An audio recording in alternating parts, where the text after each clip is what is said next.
So if you're an EV enthusiast tuning into this deep dive, I mean, you definitely know the drill. You love the instant torque, the silent ride, but you are definitely tired of that early adopter tax. Right, the heavy curbside weights that just ruin your cornering. Exactly. Or, your range completely vanishing the second winter hits and those agonizingly long charging stops. Well, Stellantis and Factorial Energy think they can actually repeal that tax entirely. They're running real-world tests right now here in 2026 using semi-solid-state batteries to prove it. Looking at the sheer jump in performance, this really feels like that moment in computing, right? Like when we finally ditched those clunky spinning hard drives for lightning-fast solid-state drives, but for your car. Yeah, that is a perfect analogy. And to really understand how they're pulling that off, we have to look microscopically inside what Factorial calls FEST.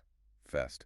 What's that stand for? It's factorial electrolyte system technology. So in normal lithium-ion batteries, the liquid electrolyte sloshing around inside is actually highly flammable. Right, which is always the big safety concern. Exactly. And worse, if you try to use a highly energy-dense lithium metal anode with that liquid, it forms dendrites. Dendrites, those are the little microscopic spikes, right? The ones that literally pierce through the battery internals and just short circuit the whole thing. Yes, you got it. So that quasi-solid material fest acts as a physical barrier. It stabilizes the whole environment to stop those spikes from forming. Oh, wow. So they can finally use that incredibly dense lithium metal safely. Right.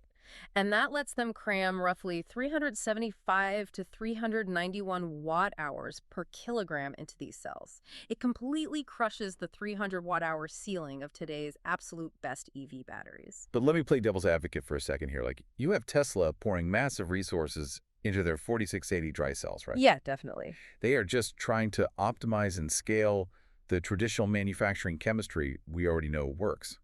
Isn't Stellantis taking a massive gamble by trying to force an entirely new chemical generation? I mean, Tesla's approach is phenomenal for scale, but traditional chemistry has a hard physical limit on how much energy it can ever hold. So it's basically plateauing. Exactly. Stellantis is betting that optimizing a plateauing technology is actually the bigger long-term risk. They want to shatter the ceiling entirely.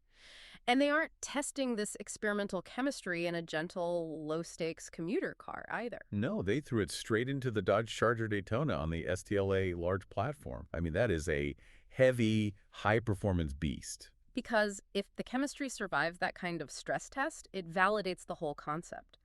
By swapping to this semi-solid state tech, they instantly carve up to 200 kilograms of pure battery weight right off the car. That is huge for handling.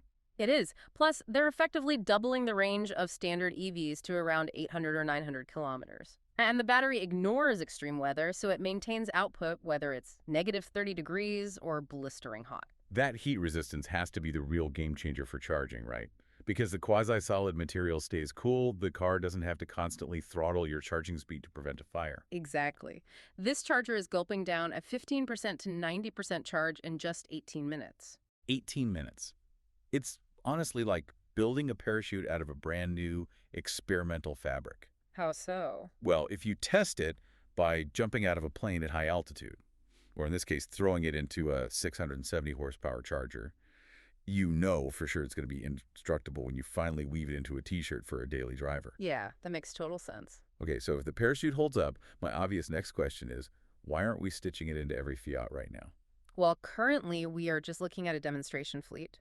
Internal testers and corporate partners are braving New York stop-and-go traffic and the freezing cold of Michigan to prove it works outside the lab. Meaning I can't just go down to a dealership this weekend and buy one. Not quite yet, no. But Factorial designed this tech to be 80% compatible with current manufacturing lines. Oh, that's smart. So retooling factories won't take decades. Right. They have a Solstice platform planned for luxury models, think Maserati and Alfa Romeo, by 2027 or 2028. The ultimate boss battle, though, is cost. Right, getting it affordable enough for mass market cars like the Fiat Panda. Yeah, and that likely won't happen until around 2030. Still, looking at the strategy, this feels like a total rebranding of the EV. Putting it in the Charger Daytona signals this is no longer just an eco choice. It's a pure performance choice. Exactly. It's meant to convert the most stubborn petrol heads by offering them something mathematically superior to a V8 engine. The era of semi-solid state is officially on the streets. Trading those flammable liquids for insane density and charging speed completely changes the automotive landscape. It really leaves you with a profound question to chew on. If a semi-solid state EV can out-accelerate, outrange, and outfuel a classic muscle car, all without the traditional battery weight penalty, what happens to the internal combustion engine's last remaining argument for existence? That is a great question to leave on. Seriously. Yeah. Well, thank you so much for tuning into this deep dive. We really appreciate you taking the time to explore the future with us. Catch you next time.